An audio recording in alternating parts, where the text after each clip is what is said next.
The story began with whispers that floated around the community school like dry harmattan dust. In the quiet evenings, when the classrooms were empty and the compound was silent, some boys would sneak out of the corpers lodge with shaky hands, hiding small brown envelopes in their pockets. Nobody spoke openly, but everyone knew something was happening. Boys who used to be shy suddenly had new sneakers, airtime on their phones, and even cash to throw around at the canteen. Teachers wondered where the money came from, but the truth stayed buried. Her name was Miss Ada, a tall, light-skinned corps member from the East. She had a sharp smile and eyes that always lingered too long on her male students. At first, people thought she was just being friendly, but behind closed doors, she played a dangerous game. She would call the boys to her room under the excuse of extra lessons, and then use her beauty to lure them. Afterwards, she would press money into their palms and whisper, "No talk, keep on between us." And they kept quiet, too afraid of shame and too greedy to refuse the naira notes. One boy, Tunde, once tried to joke about it with his friends under the mango tree. But when Ada caught him laughing the next day, her face turned cold. She threatened to tell the principal that had been sneaking into her lodge at night. The fear of disgrace silenced him. From that moment, the boys knew that Miss Ada was not just giving money. She was also holding them hostage with their own shame. What nobody knew was that soon, one new student will arrive in that same school. A boy who was not so easily bought. His name was David, and his presence would change everything. The morning sun burned hot over Ibadan as the students trooped into the school compound, dragging their feet and chanting loudly in Yoruba, Hausa, and Pidgin. That day, a new face appeared among them. His name was David, a tall, dark boy with sharp eyes that looked like he could see through anybody's lies. He had just transferred from Lagos, and rumors said his father sent him down to Ibadan so he could focus more on his WAC exams. From the very first lesson, David was different. He asked bold questions, challenged the teachers when they skipped explanations, and always topped the class in assignments. Some of the boys didn't like him at first. "See as this Lagos boy they form," one of them muttered. But the girls admired him, and even some teachers nodded in secret approval. He had the kind of confidence that made people stop and listen. Miss Ada, the corps member, noticed him too. At first, she only watched from afar. But soon her interest turned sharp. She was used to controlling the boys with her charm and money, but David's stubborn way of speaking caught her attention. During one class, when she scolded the students for being noisy, David boldly replied, "Ma, you can't blame them. The fan is not working and the heat is too much." The whole class gasped. Nobody ever spoke to her like that. Instead of punishing him, Ada smiled slowly. That smile carried a meaning the other boys already understood too well. By the end of the week, Ada sent for David after school hours. The other boys exchanged worried glances. They knew what that invitation meant. But David, with his stubborn eyes and fearless spirit, had no idea he was about to walk straight into the same trap that had swallowed so many before him. When the school bell rang that Friday afternoon, most students rushed out, eager to get home. But David was stopped by a message from one of the junior boys. "Senior David, Copper say make you come her lodge after school," the boy said, scratching his head nervously. The class fell silent. Every male student in the room knew what that invitation meant, but David only frowned, wondering what she wanted.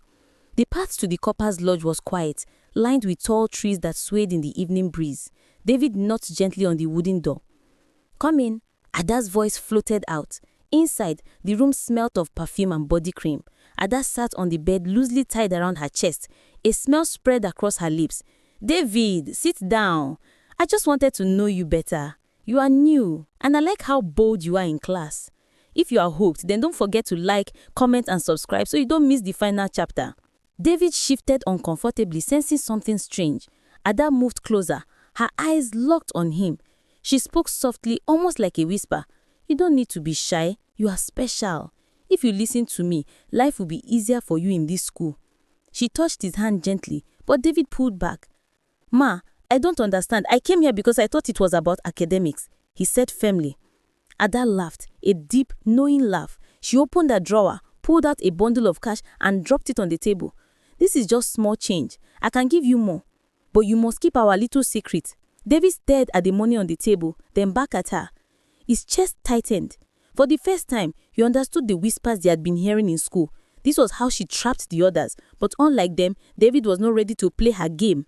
David stared at the money on the table, his mind racing. Back in Lagos, his father had always warned him, Easy money dey carry man enter wahala o. And he knew at once that if he touched that cash, his life would never remain the same. Ada leaned closer, her perfume filling the small room.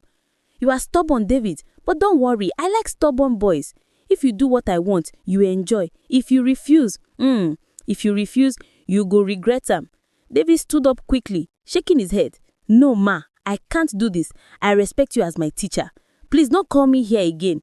His voice was calm, but his heart beat fast like batter drums. Ada's smile disappeared. She stood, her wrapper loosening slightly, and her face turned hard. So you think you are better than the rest? You think I don't know what to do with boys like you? She grabbed the money, pushed it back into the drawer, and pointed a finger at him. If you dare tell anybody about this, I will make sure you fail your exams. I will scatter your name in this school. Nobody will believe you. David clenched his fists but didn't reply. He walked out of the room, his head spinning. Outside, the evening air felt different, heavy like a storm was coming. He knew now that this was not just about refusing her, this was a battle. And if he wanted to win, he would need more than courage. He would need proof. That night, lying on his hostel bed, David whispered to himself, if na game she won't play, then I go play am. But this time, I go win. From that night, David began to watch Ada carefully. He noticed the way she called certain boys after class, the way they returned later with pockets full of cash, and the silence that followed. It was a cycle, and everyone pretended not to see it. But David had seen enough, and he knew the only way to stop her was to gather proof. He borrowed a small button phone from one of his hostel mates. The phone had a recorder, and David carried it everywhere. The next time Ada asked him to come to her lodge, he agreed. The other boys looked at him with pity, thinking he had finally surrendered like the rest. But inside his pockets, the recorder was already on. Inside the room, Ada tried the same game again. She smiled, offered him soft drinks, and spoke in a low voice. You know, David, I can change your life. I can give you money. I can make sure you pass every exam. All you have to do is make me happy. She reached for his hand again, her tone sweet but dangerous. David forced himself to play along. He smiled faintly, asking her questions to keep her talking. But ma, what if somebody finds out? Ada laughed loudly, shaking her head. Nobody will ever find out. I take care of my boys. As long as you collect my money and keep quiet, you are safe. If you try to expose me, I go finish your future. Every word entered the recorder in David's pocket. His palms sweated, but he kept his face calm. He knew this was the moment he had been waiting for. Ada thought she had trapped him, but this time she had walked straight into her trap. That night in the hostel, David replayed the recording over and over, his ear pressed to the small phone. Ada's voice was clear. The offers of money, the threats, the promise of silence. For the first time, David felt a small flame of victory burn inside him. He had the evidence. But he also knew one thing. Exposing Ada would not be easy. The next day, he shared the recording with his closest friend in the hostel, a quiet boy named Sola. At first, his eyes widened with fear. Guy, you won't die. If this woman finds out that you record him, na big wahala o. But when he listened again, a slow smile spread across his lips. David, this na jackpot. She don't trap boys for too long. If you drop this recording, everybody go know the truth. Meanwhile, Ada was already growing impatient. She called David again after class, her tone sharper. Why you dey form? All the others no give me wahala. If you think you can play smart, I'll go deal with you. She didn't know her threats were only making his case stronger. David began to plan his next move. Should he go straight to the principal? Or should he release the recording among the students first, to break the silence of fear? He remembered how many boys had suffered quietly, how their futures had nearly been destroyed. He wasn't just fighting for himself anymore. He was fighting for them too. That evening, he made up his mind. Tomorrow morning, the truth would no longer be hidden. The morning assembly at the community school was like every other day. Students lined up, the principal stood with his cane, and teachers shuffled papers. But that day, David's heart pounded like a drum. In his pocket was the small button phone with Ada's voice recorded.